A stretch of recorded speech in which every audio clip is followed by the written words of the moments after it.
안녕하십니까? 중독은 질병이다. 사회자 유승훈입니다. 도박 문제에 있어서는 옛말에 손가락을 잘라도 끊지 못한다는 이야기가 있을 만큼 회복이 어렵다고 알고 있습니다. 하지만 이런 이야기는 옛말이 되었고요. 요즘은 체계적인 회복 시스템이 잘 갖춰져 있다고 합니다. 오늘 한국도박문제관리센터 대구센터 허정아 팀장과 함께 도박 중독의 회복 과정에 대해 함께 알아보도록 하겠습니다. 팀장님 안녕하세요. 네, 안녕하십니까. 이렇게 심각한 도박 중독 문제가 대상자 본인과 가족에게 있을 때 우리 전문 기관에서 어떤 도움을 받을 수가 있을까요? 도박 문제가 생겼을 때 한국도박문제관리센터 헬프라인 국번 없이 1336번으로 전화하시거나 넷라인을 이용하시면 됩니다.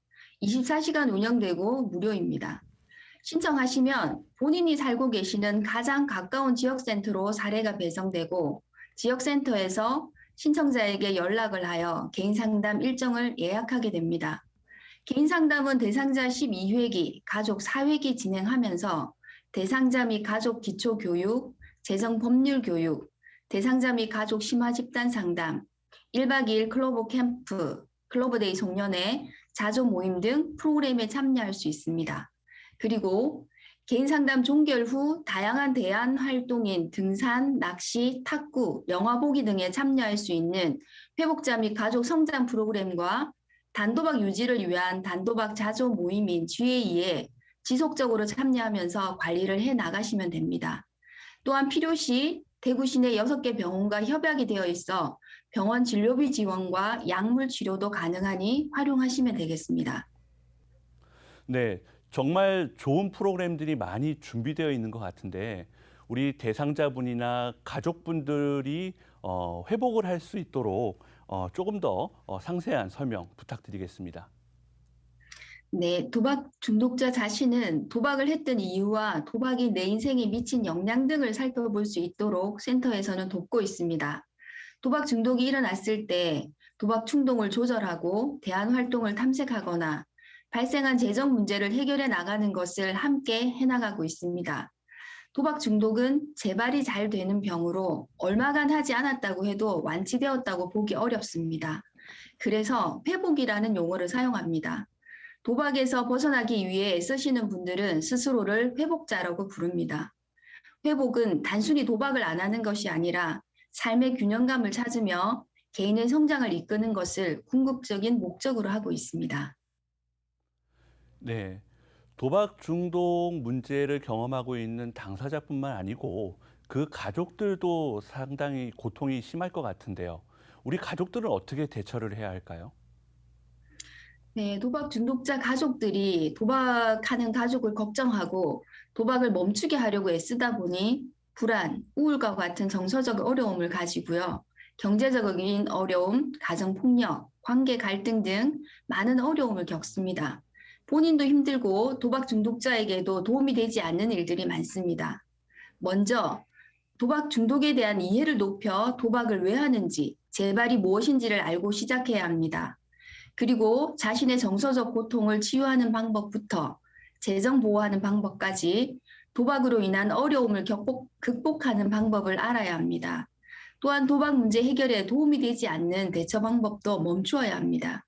예를 들면 도박을 하지 말라고 심한 잔소리를 하거나 분노를 표출하거나 계속해서 불만을 토로하고 비아냥거리며 비꼬는 투로 말하는 것 등이 있습니다. 도박 문제에 있어서 다른 것도 상당히 심각한 문제가 되어지겠지만 우리 대상자뿐만 아니고 가족분들에게 가장 먼저 당면되어지는 문제는 도박 빚이 문제일 것 같은데 이런 부분들은 어떻게 도움을 받을 수 있을까요? 원칙적으로 도박 중독자 본인은 도박빚을 숨기지 않고 다 개방하고 책임지고 스스로 갚아나가기를 결심해야 합니다. 과도한 채무의 경우는 센터를 통해 신용회복위원회나 대한법률구조공단을 이용하실 수 있습니다. 가족들은 재정을 보호해야 합니다. 빚을 가족들이 대리변제하지 말고 도박자가 스스로 책임지며 갚아나가도록 해야 합니다. 술을 마시게 되면 겉으로 드러나는 부분들이 있는데 도박 같은 경우는 본인 스스로가 밝히지 않으면 가족들이 쉽게 알아채지 못할 것 같은데요. 가족분들이 도박 문제를 가지고 있는 대상자의 행동을 좀 주의 깊게 볼 수 있는 부분이 있다면 어떤 부분이 있을까요? 네, 정서적인 부분에서는 안절부절 못하거나 불안해할 수 있고 도박의 결과로 매우 극단적인 감정 변화를 보이기도 합니다. 돈을 땄을 때는 기분이 아주 좋아서 돈을 주거나 명품백 등 고가의 선물을 사주는 등의 행동을 하기도 하고 돈을 잃었을 때는 우울해하면서 돈을 구하기 위한 거짓말과 변명이 늘어납니다. 직장에 다니면서 월급을 받고 있고 용돈을 받고 있는데 계속 돈이 없다고 하면서 이런저런 이유로 돈을 달라고 하거나 공과금, 관리비 미납이 잦아지고 가족의 중요한 기념일과 일정을 놓치거나 빚을 독촉하는 우편물이 날아오는 등의 모습이 보일 때 우리 가족이 도박 문제가 있는 것은 아닌지 한 번쯤 살펴보시기 바랍니다. 네, 감사합니다. 지금까지 감사합니다. 대구센터의 허정아 팀장님이셨습니다. 오늘은 도박 중독의 회복에 관한 이야기를 나누었는데요.